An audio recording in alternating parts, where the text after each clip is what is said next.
सभी साथियों को नमस्कार, राधे राधे, जय श्री श्याम। हेलो साथियों, हम बात कर रहे थे राजस्थान की कला और संस्कृति की। राजस्थान की कला और संस्कृति में हम राजस्थान के लोक देवियों के बारे में चर्चा कर रहे थे और राजस्थान के लोक देवियों में हम उदयपुर संभाग के बारे में चर्चा कर ली थी। साथियों, उदयपुर संभाग के बारे में कंप्लीट रूप से हमने चर्चा कर ली थी। आज हम अजमेर संभाग के बारे में, राजस्थान की लोक देवियों के बारे में पढ़ेंगे।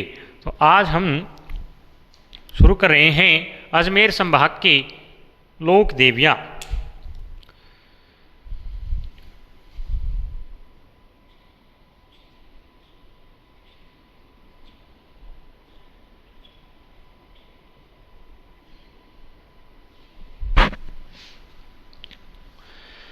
हमने उदयपुर संभाग में एक महत्वपूर्ण लोक देवी पढ़ी थी, त्रिपुरा सुंदरी माता। तलवाड़ा बांसवाड़ा में इनका मंदिर है। तलवाड़ा बांसवाड़ा में तो इनका मंदिर है, परंतु कौन से गांव में हमने उस बात को नहीं लिखा था। तो आप त्रिपुरा सुंदरी माता में लिख लो कि इनका मंदिर उमराही गांव में है।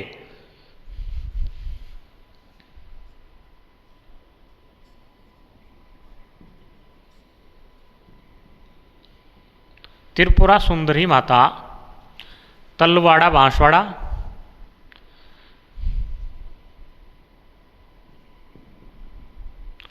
तलवाड़ा बांसवाड़ा में है उमराई गांव। आप उसके आगे उमराई गांव लिख लेना।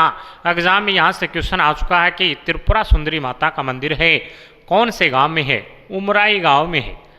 तो आप पीछे की क्लास में जो त्रिपुरा सुंदरी करवाया था वहाँ पे लिख लेना उमराही गांव। अब हम बात करते हैं अजमेर संभाग की। अजमेर संभाग की लोक देवियाँ।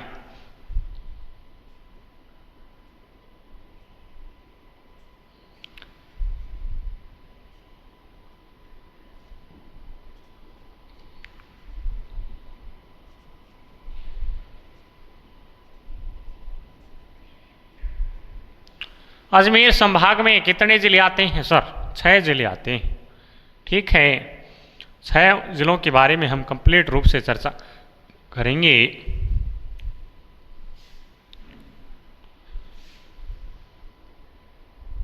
अजमेर, अजमेर से अलग हुआ ब्यावर, ब्यावर के बाद में नागौर,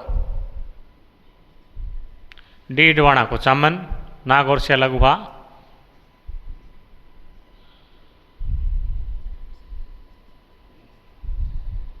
भीलवाड़ा और टोंक। तो ये 6 जिले हैं। इनके बारे में हम राजस्थान की लोक देवियाँ, इन जिलों में जो महत्वपूर्ण हैं उनके बारे में हम चर्चा करेंगे। अजमेर में सर कौन सी महत्वपूर्ण लोक देवी आती है उसके बारे में चर्चा करेंगे हम। अजमेर में आती है सावित्री माता। कौन सी माता? सावित्री माता।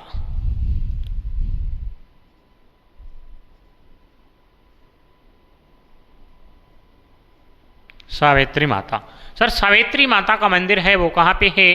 सावित्री माता का मंदिर रत्नागिरी पहाड़ी पुष्कर अजमेर में है। सावित्री माता का मंदिर पर राजस्थान का तीसरा रोपवे यहाँ पर संचालित किया गया। 2016 में राजस्थान का तीसरा रोपवे सावित्री माता मंदिर पुष्कर अजमेर, यहाँ पर राजस्थान सरकार द्वारा तीसरा रोपवे संचालित किया गया।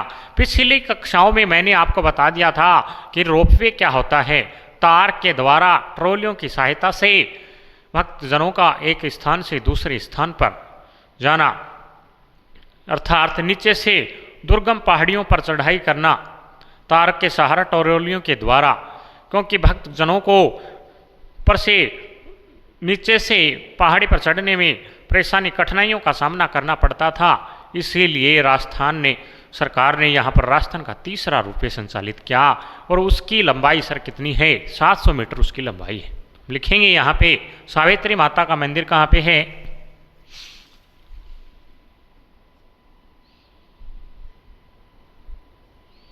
रत्नागिरी पहाड़ी पुष्कर अजमेर। ठीक है साथियों, सावित्री माता का मंदिर का निर्माण सर किसने करवाया? सावित्री माता के मंदिर का निर्माण गोकुल चंद पारिक ने करवाया था। वही गोकुल चंद पारिक है जो ब्रह्मा मंदिर पुष्कर अजमेर में बना हुआ है। ब्रह्मा मंदिर का आधुनिक निर्माण गोकुल चंद पारिक ने करवाया था। वही गोकुल चंद पारिक है वो सावित्री माता के मंदिर का निर्माण भी करवाते हैं। लिखेंगे सावित्री माता के मंदिर का निर्माण, मंदिर का निर्माण गोकुल चंद पारिक।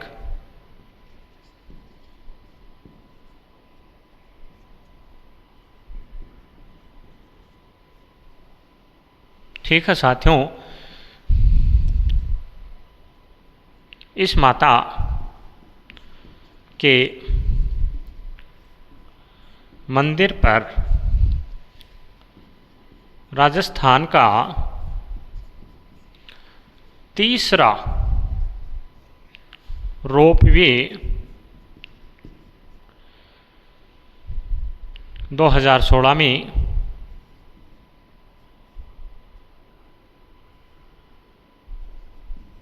संचालित किया गया।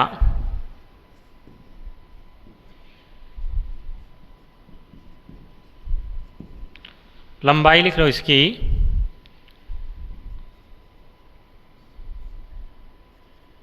700 मीटर। कितनी है? 700 मीटर। राजस्थान का तीसरा रोपवे है। पहला रोपवे मैंने आपको बताया था वहाँ पे सुंधा माता पर्वत पर 2006 में। दूसरा रोपवे आता है 2008 में मनसा पूर्णकर्णी माता। तीसरा रोपवे यहाँ पर है और चौथा रोपवे वीर सामोद हनुमान जी के मंदिर पर संचालित किया गया। तो आप इसका स्क्रीनशॉट ले लो, फिर हम आगे चलेंगे। और कौन सी महत्वपूर्ण लोक देवी है सर अजमेर में, उसके बारे में हम चर्चा करेंगे। कौन सी आती है? नौसर माता।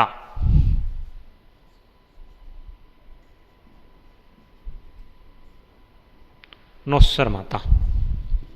नौसर माता का मंदिर कहाँ पे है? नौसर माता का मंदिर है पुष्कर घाटी अजमेर में है।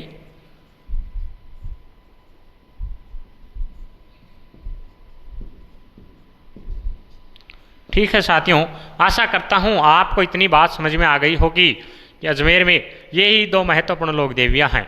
अब हम अगले ज़िले के बारे में बात करेंगे जो अजमेर से ही अलग हुआ था। ब्यावर अजमेर से ही बना था। अजमेर संभाग में पहले 4 जिले आते थे परंतु अब 6 जिले हो गए हैं। हम अगले ज़िले की बात करेंगे, ब्यावर जिले की।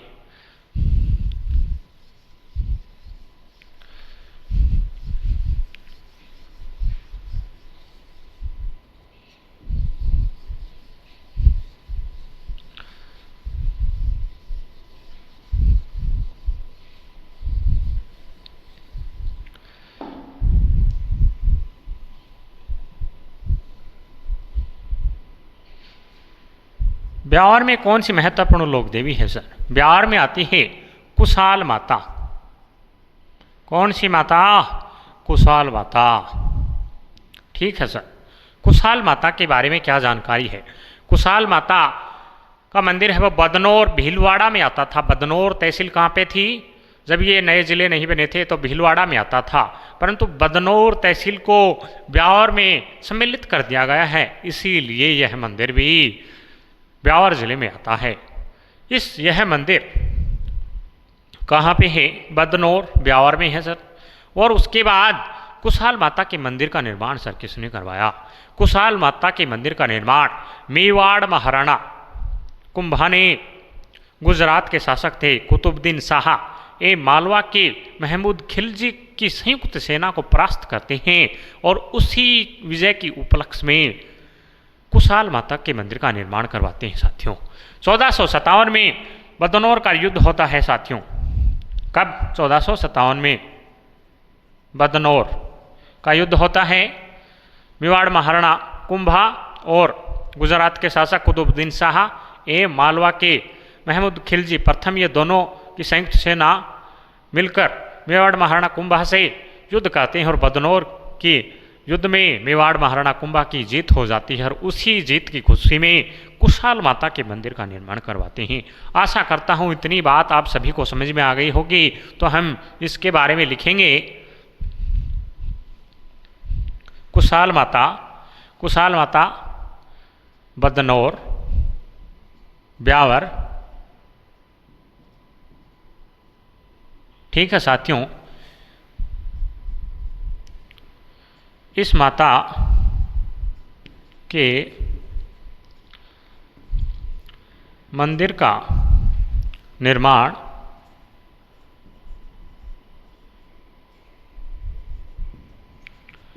मेवाड़ महाराणा कुंभा ने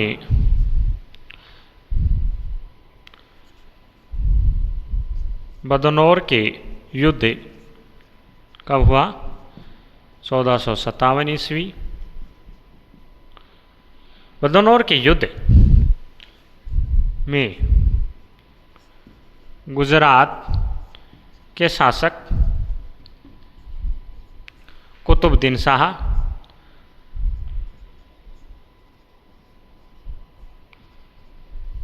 एवं मालवा के महमूद खिलजी प्रथम की संयुक्त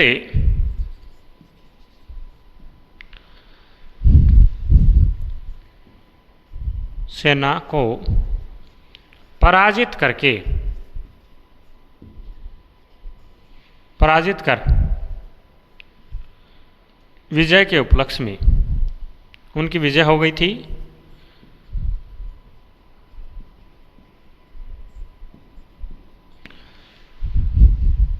करवाया। ठीक है साथियों, आशा करता हूँ आप सभी को इतनी बात समझ में आ गई होगी कि इस माता के मंदिर का निर्माण मेवाड़ महाराणा कुंभा ने बदनौर के युद्ध की गुजरात के शासक कुतुबुद्दीन शाह और मालवा के महमूद खिलजी प्रथम की संयुक्त सेना को पराजित कर विजय के उपलक्ष्य में करवाया था कुशाल माता के मंदिर का निर्माण। सर और भी कोई महत्वपूर्ण लोक देवी है क्या ब्यावर में? ब्यावर में और कोई महत्वपूर्ण लोक देवी नहीं है साथियों। हम अगले डिस्ट्रिक्ट में चलते हैं और अगला डिस्ट्रिक्ट आता है हमारा नागौर। कौन सा गौर? नागौर।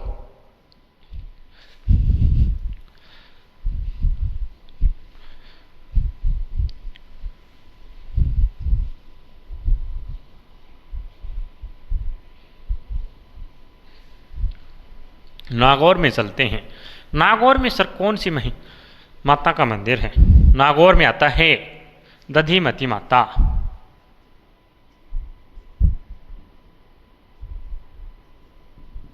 दधिमती माता का मंदिर कहाँ पर है साथियों?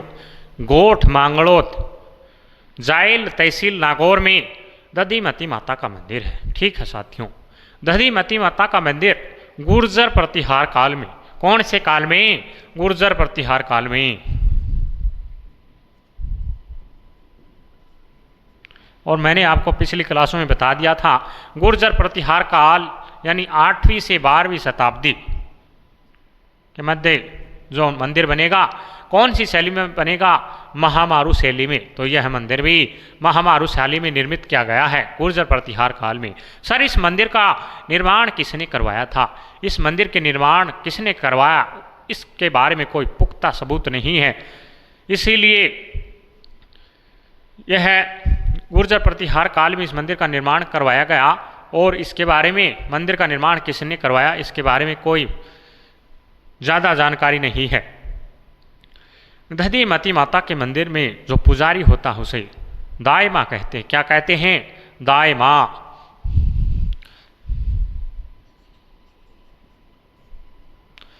दधिमती माता दहधीच ब्राह्मणों की कुलदेवी है। कौन से ब्राह्मणों की कुलदेवी है? दहधीच ब्राह्मणों की कुलदेवी है।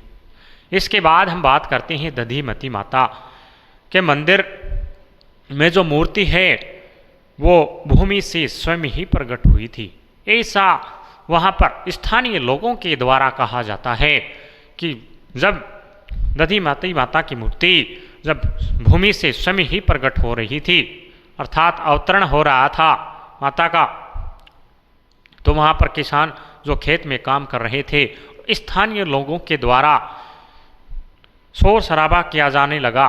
तो जब यह मूर्ति निकल रही थी तो भयंकर तूफान और चक्रवात बिजलियां कड़कने लगी, तो वहाँ के किसानों ने शोर शराबा कर दिया।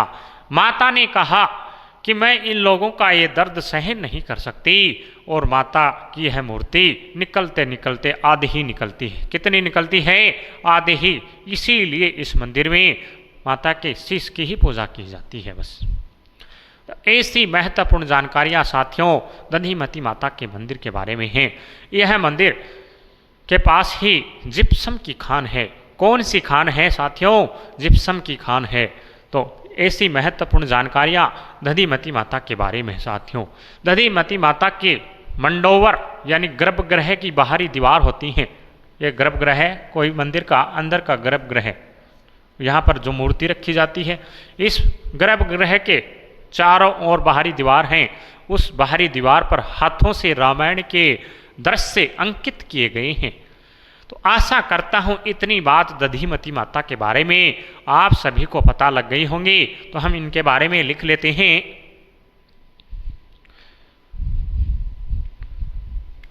और एक महत्वपूर्ण बात है दधिमती माता के मंदिर के बारे में कि इस मंदिर में साथियों क्या हैं? खंबे हैं, ऐसे खंबे।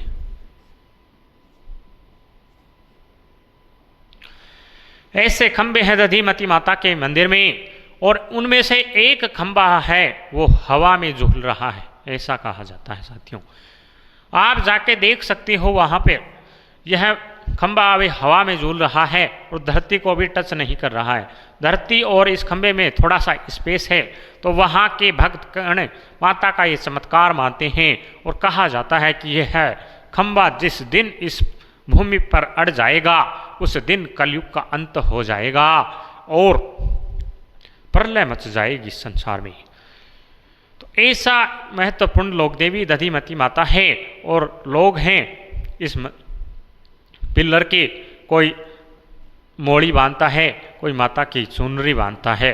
इससे जब भक्तगण जाते हैं तो यहाँ पर इस पिल्लर के नीचे से धागे अर्थात नाड़ को नीचे से निकालते हैं कई बार, और चुनरी को निकाल कर देखते हैं तो यह जो पिल्लर है वो धरती को स्पर्श नहीं कर रहा है। ये माता का चमत्कार बताया जाता है साथियों। तो ये दधिमती माता के मंदिर के बारे में जानकारियाँ हो गई। आप कभी जाओ तो इस पिल्लर को देखना, या फिर आपने कभी आपके आगे यूट्यूब पर भी आया होगा यह मंदिर, तो इस पिल्लर के बारे में आपको दिखाया गया होगा। नहीं दिखाया गया तो आप देख सकते हो सर्च मार के। ठीक है, अब हम दधिमती माता के मंदिर के बारे में लिख लेते हैं साथियों। दधिमती माता का मंदिर है गोठ मांगड़ोद में है।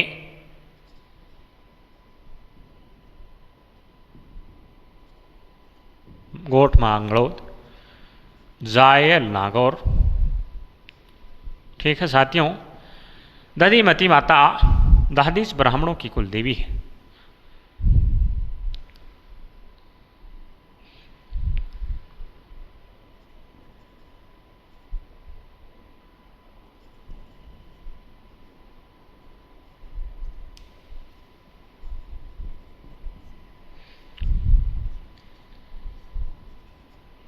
दहदीच ब्राह्मणों की कुल देवी। कौन से ब्राह्मणों की? ब्राह्मणों की कुल देवी है। ठीक है, उसके बाद हम बात करेंगे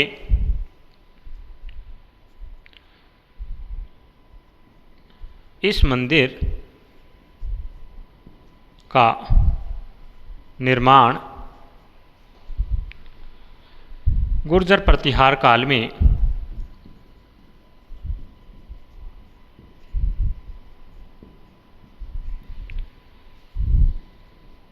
महामारू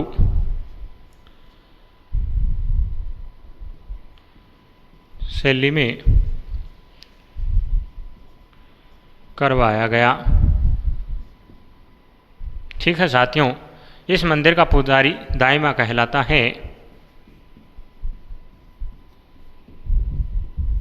पुजारी होता है ना, उसको क्या कहते हैं? दाइमा।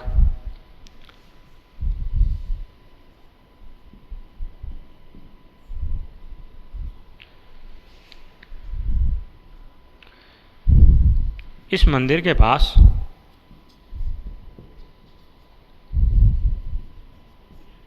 जिप्सम की खान है।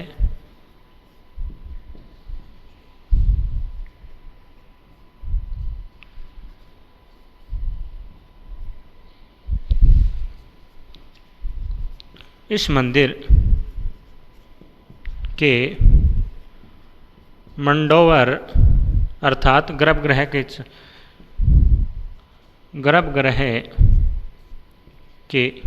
की बाहरी दीवार मंडोवर पर हाथ से रामायण के दृश्य अंकित किए गए हैं।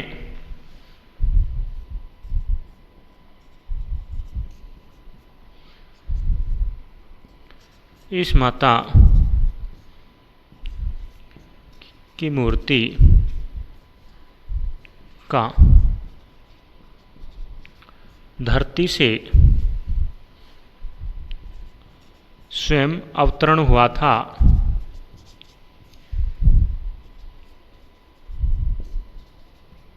ठीक है साथियों, तो ये हो गई दधिमती माता के बारे में जानकारियाँ। आशा करता हूँ इतनी बात आप सभी को समझ में आ गई होंगी। अब हम आगे चर्चा करते हैं। आप इसका स्क्रीनशॉट ले लो, उसके बाद हम आगे चर्चा करेंगे। इस माता की मूर्ति धरती से स्वयं अवतरण हुआ था। मंदिर में के मंडोर के गर्भ रामायण के दृश्य अंकित किए गए हैं। मंदिर का पुजारी दायमा कहलाता है। निर्माण गुर्जर प्रतिहार काल में महामारू शैली में करवाया गया था। अगर आपको महामारू शैली ना मिले नागर शैली मिलेगी। नागर शैली से पहले आपको महामारू शैली ही करना है, क्योंकि नागर शैली भी महामारू शैली ये सभी इसी शैली में आते हैं। और हम इन शैलियों की चर्चा है वो जब राजस्थान के मंदिर पढ़ेंगे तो कंप्लीट रूप से हम चर्चा करेंगे कौन सी शैलियाँ होती हैं। नागर शैली, बस्तर शैली और द्रविड़ शैली 3 शैलियाँ होती हैं। इनके भी अलग भाग होते हैं। तो आशा करता हूँ इतनी बात आपको समझ में आ गई होगी। अब हम अगली बात करते हैं कि नागौर में और कौन सी महत्वपूर्ण लोक देवी है साथियों।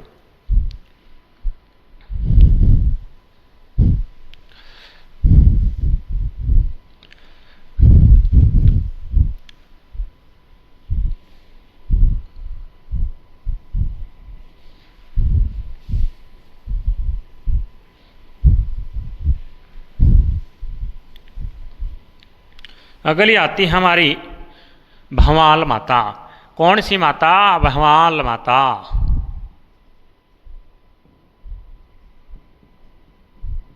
मैंने आपको बताया था भंवर माता, भ्रमर माता तो छोटी सादड़ी प्रतापगढ़ में है, और भंवाल माता है वो भंवाल गांव में है, मेड़ता नागौर में है। कौन से गांव? भंवाल माता भंवाल गांव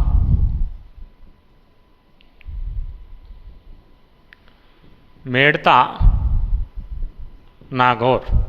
कौन से गौर में? नागौर में। ठीक है साथियों, भंवाल माता के बारे में कहा जाता है कि इस भंवाल माता को 2.5 प्याले शराब चढ़ाई जाती है साथियों। कौन सी शराब चढ़ाई जाती है? कितनी चढ़ाई जाती है?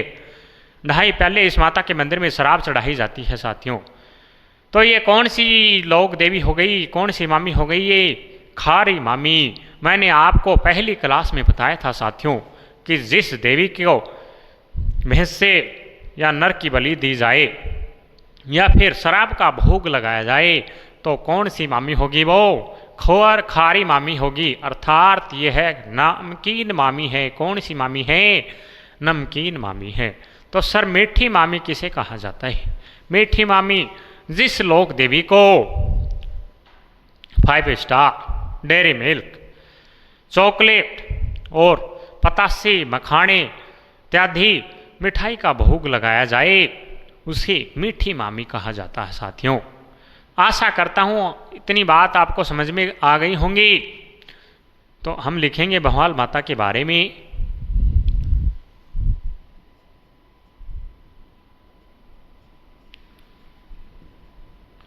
इस माता को 2.5 प्याले शराब चढ़ाई जाती है।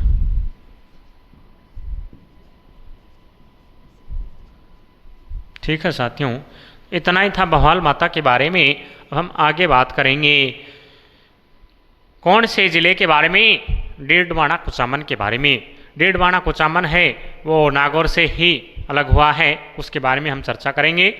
और मीठी मामी खारी मामी के बारे में आप जान ही गए होंगे। भवाल माता है वो कौन सी मामी है, नमकीन मामी खारी मामी है। ढाई पहले शराब चढ़ाए जाते हैं क्योंकि इसको।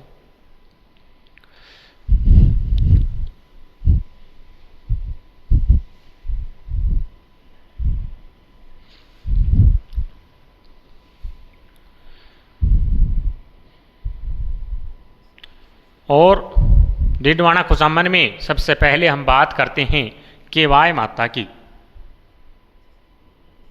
कौन सी माता, केवाय माता। केवाय माता का मंदिर सर कहाँ पे है? केवाय माता का मंदिर किणसरिया गांव, परबतसर तहसील है वो, नागौर में आती थी। अब डेढ़वाड़ा कुचामन में उसको सम्मिलित कर दिया गया है, परबतसर डेढ़वाड़ा कुचामन। केवाय माता के मंदिर का निर्माण साथियों ऐसा कहा जाता है दहिया सामंत।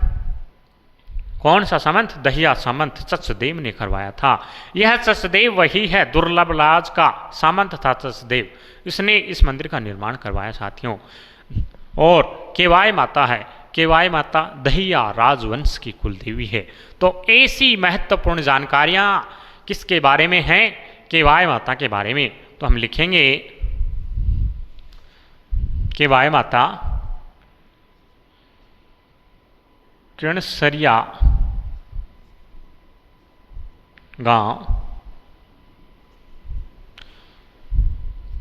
परबतसर डेढ़वाड़ा कुचामन।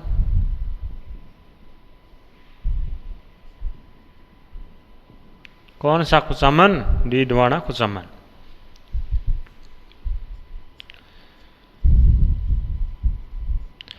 मंदिर का निर्माण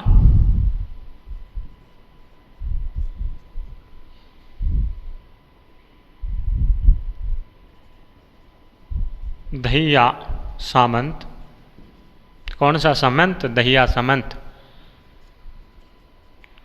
सचदेव,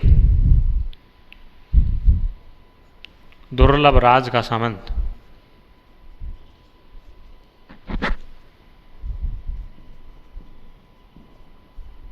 ठीक है साथियों, आशा करता हूं इतनी बात आपको समझ में आ गई होगी। यह माता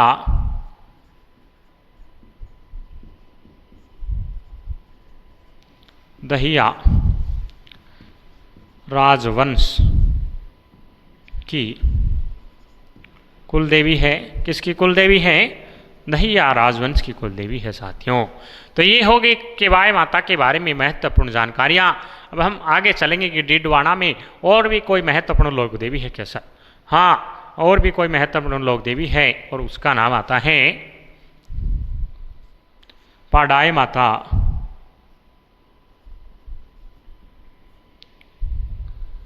सरकी माता। कौन सी माता? पाडाई माता। पाडाई माता का मंदिर है वो डेढ़वाड़ा झील के पास है। और डेढ़वाड़ा झील कहाँ पे है? डेढ़वाड़ा कुचामन में है।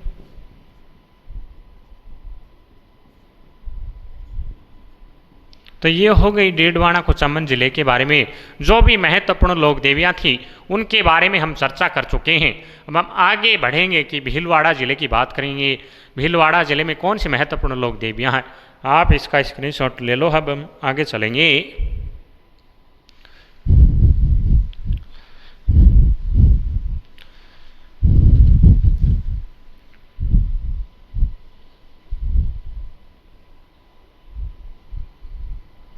भीलवाड़ा में कौन सी महत्वपूर्ण लोक देवी आती है सर?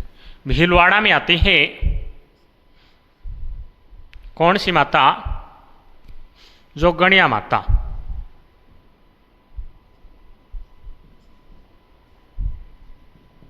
जोगणिया माता का मंदिर कहाँ पे है? भीलवाड़ा में है सर। ऐसा कहा जाता है कि ये पहले अन्नपूर्णा माता थी, जोगन का रूप धारण किया और इसके बाद इसका नाम जोगणिया माता पड़ गया। उसके बाद भीलवाड़ा में और सर कौन सी महत्वपूर्ण लोक देवी आती है? उसके बाद में हम बात करेंगे धनोप माता। कौन सी माता? धनोप माता। धनोप माता का मंदिर साहब कहाँ पे? धनोप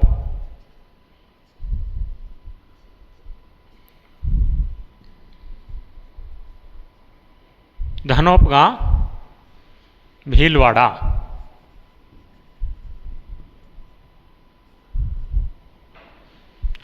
ठीक है साथियों, हम आगे बात करेंगे धनोप माता के बारे में। इस माता, यह धनोप माता है, राजा दुंद की कुल देवी मानी जाती है। किसकी कुल देवी मानी जाती है? राजा दुंद की कुल देवी मानी जाती है।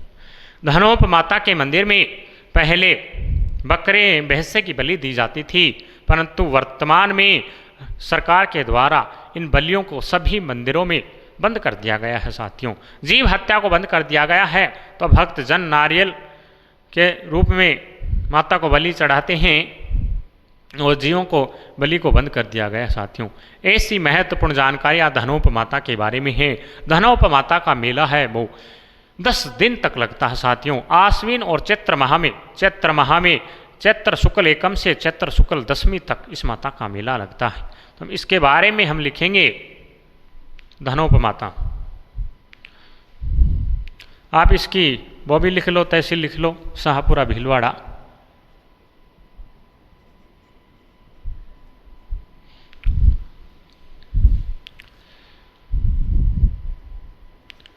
इस माता के मंदिर में बकरे एवं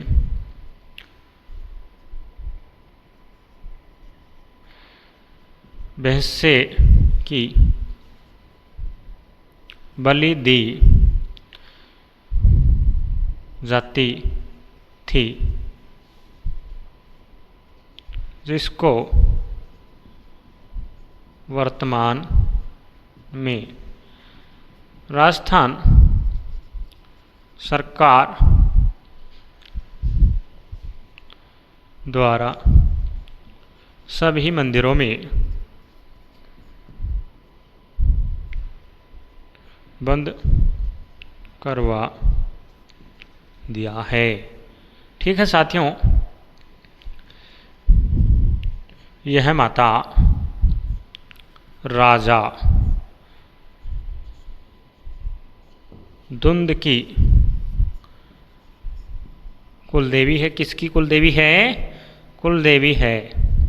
इस माता का मेला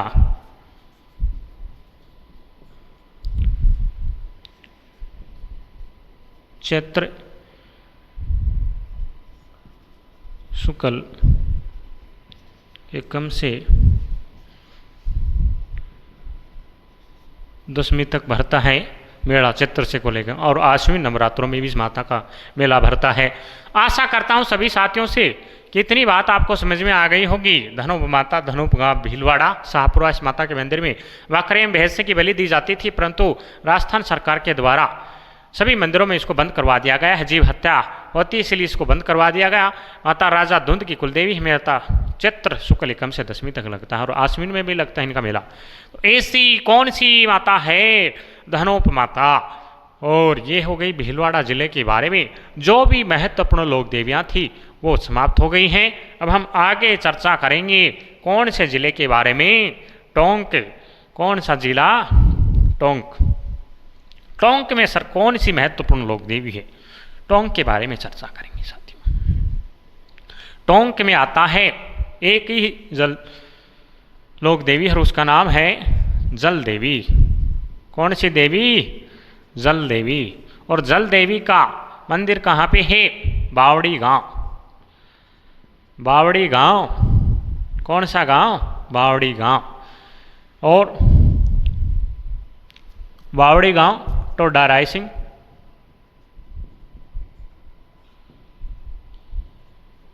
टोंक।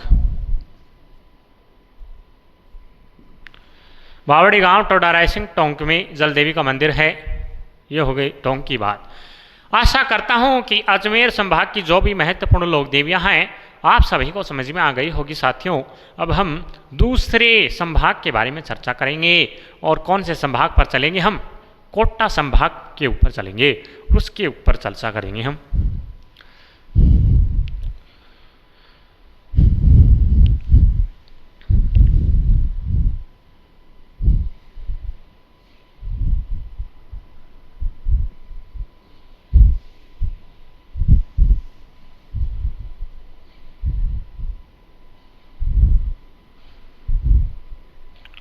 कोटा संभाग की लोक देवियां।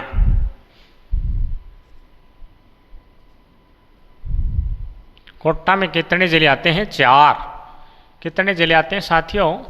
4। कौन से? कोटा, बूंदी, बारा,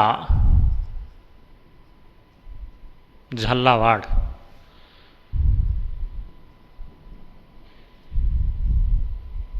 ठीक है साथियों, एक प्रत्येक के बारे में हम चर्चा करेंगे। एग्जाम की दृष्टि से कौन कौन सी महत्वपूर्ण लोक देवियां हैं हम इनको डिटेल से पढ़ रहे हैं साथियों। यह क्लास है वो जो भी लोक देवियों की हो रही हैं और जो भी आगे कोई भी टॉपिक की होंगी वह राजस्थान की सभी प्रतियोगी परीक्षाओं के लिए महत्वपूर्ण है साथियों। राजस्थान की कोई भी एग्जाम हो, छोटी से लगाकर बड़ी तक, आरएस एग्जाम तक, राजस्थान की सभी प्रतियोगी परीक्षाओं के लिए यह क्लास महत्वपूर्ण है। तो आप इन क्लासों के द्वारा पढ़कर अपनी तैयारी को और भी मजबूत कर सकते हो साथियों। और आपको अगर ये क्लासें अच्छी लग रही हैं तो इनको शेयर कीजिए और लाइक कीजिए। अब हम बात करते हैं कोटा जिले की। सर कोटा जिले में कौन सी महत्वपूर्ण लोक देवी आती है? सर कोटा जिले में बधाना माता। कौन सी माता? बधाना माता।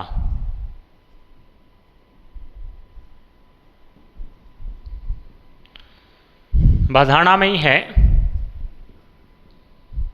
कोटा।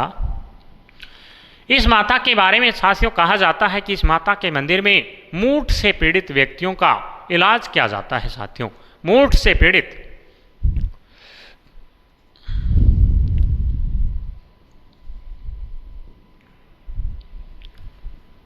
अर्थात जिस पर किसी ने जादू टोना कर दिया है, तंत्र मंत्र की क्रिया कर दी है, तो उसका इलाज कहाँ पे होगा? बधाना माता के मंदिर में साथियों कहा जाता है कि वहाँ पर इन चीज़ों का इलाज कर दिया जाता है। बधाना माता के चमत्कार से वो सब कुछ ठीक हो जाता है।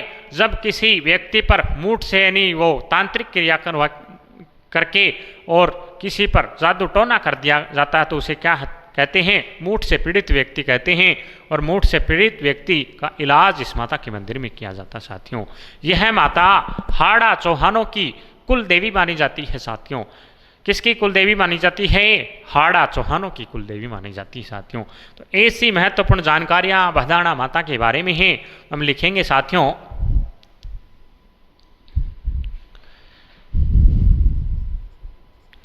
यह माता हाड़ा चौहानों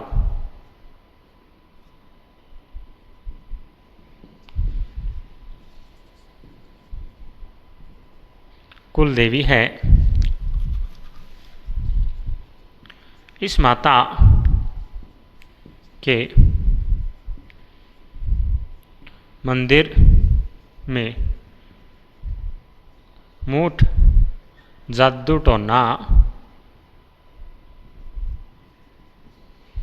क्या जादू टोना से पीड़ित व्यक्तियों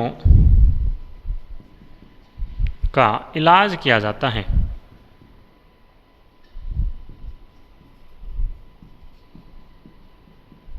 किसका इलाज किया जाता है? मूठ से पीड़ित व्यक्तियों का इलाज किया जाता है जिस पर तांत्रिक क्रिया कर दी जाती है, जादू टोना का प्रभाव उस पर हो जाता है किसी व्यक्ति पर, तो उसका इलाज कहाँ पे किया जाता है? बधाना माता पर। साथियों आपको इतनी बातें समझ में आ गई होंगी। उसके बाद हम अगली बात करते हैं कि कोटा में सर और कौन सी महत्वपूर्ण लोक देवी है साथियों। कोटा में अगली माता आती है दूधिया खेड़ी माता। कौन सी माता? दूधिया खेड़ी माता।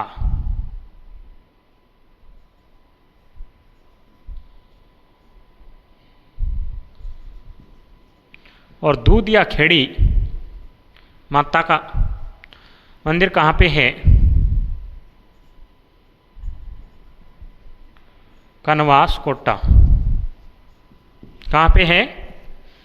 कनवास कोटा में दूधिया खेड़ी माता का मंदिर बना हुआ साथियों। उसके बाद कौन सी माता आती है कोटा में?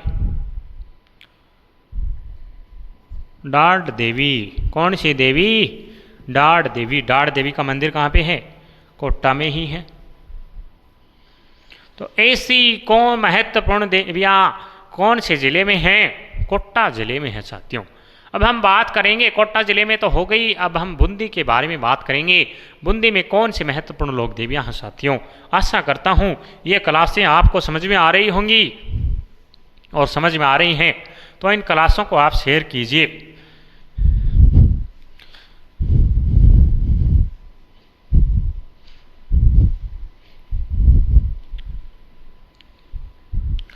और आप इन क्लासों को लाइक भी कीजिए, जिससे मुझे मोटिवेशन मिलता है।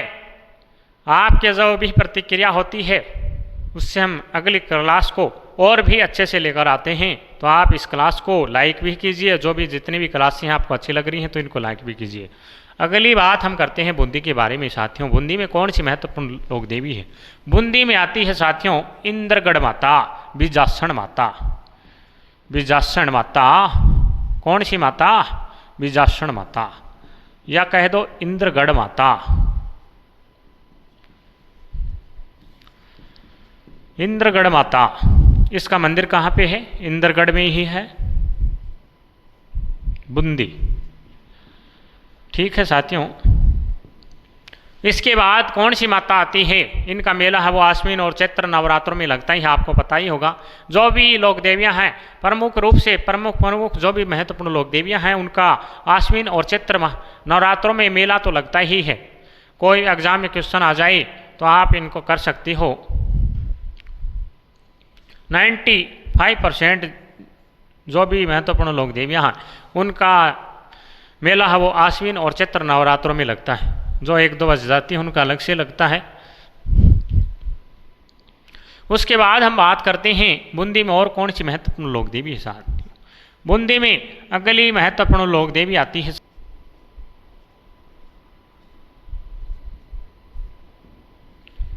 रक्तदंतिका माता। कौन सी माता? रक्तदंतिका माता।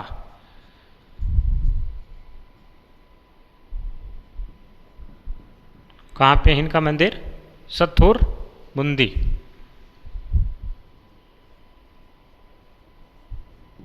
सत्तूर बूंदी में है, आपको सत्तूर की जगह सत्तूर भी मिलेगा। तो अगली हो गई हमारी रक्तदंतिका माता साथियों।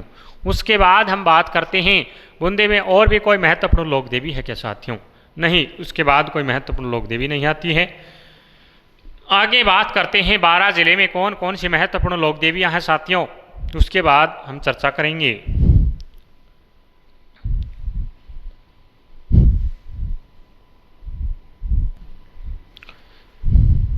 बूंदी 12 जिले में आती है साथियों। कौन सी माता? ब्राह्मणी माता।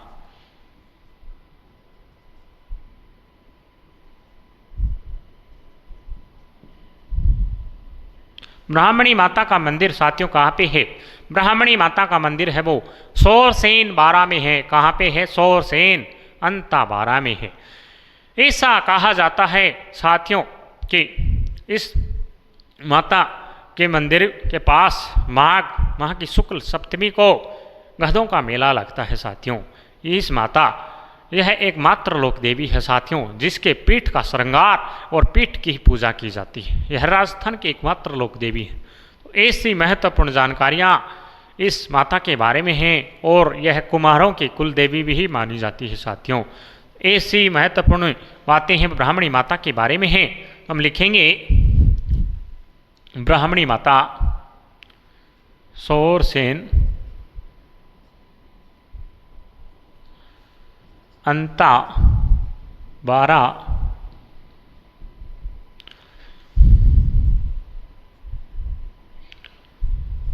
यह राजस्थान की एकमात्र लोक देवी है जिसकी पीठ का श्रृंगार एवं पीठ की पूजा की जाती। ठीक है साथियों, उसके बाद हम बात करते हैं इस माता के मंदिर के पास माघ माह, कौन सी माह? माघ माह। कौन सा महीना? माघ माह का कि शुक्ल सप्तमी को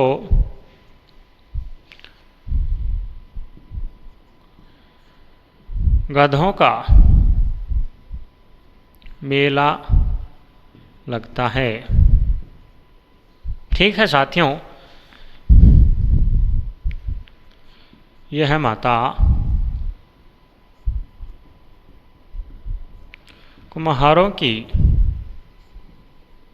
कुल देवी है। किसकी कुल देवी है? कुम्हारों की कुल देवी है। तो ऐसी महत्वपूर्ण जानकारियाँ किसके बारे में हो गई? ब्राह्मणी माता के बारे में हो गई साथियों। तो और भी कोई महत्वपूर्ण लोक देवी है क्या सर? बारया में और कोई महत्वपूर्ण लोक देवी नहीं है साथियों। तो हम अगले पर चलते हैं झालावाड़ में। झालावाड़ में भी एग्जाम की दृष्टि से कोई महत्वपूर्ण लोक देवी नहीं है साथियों।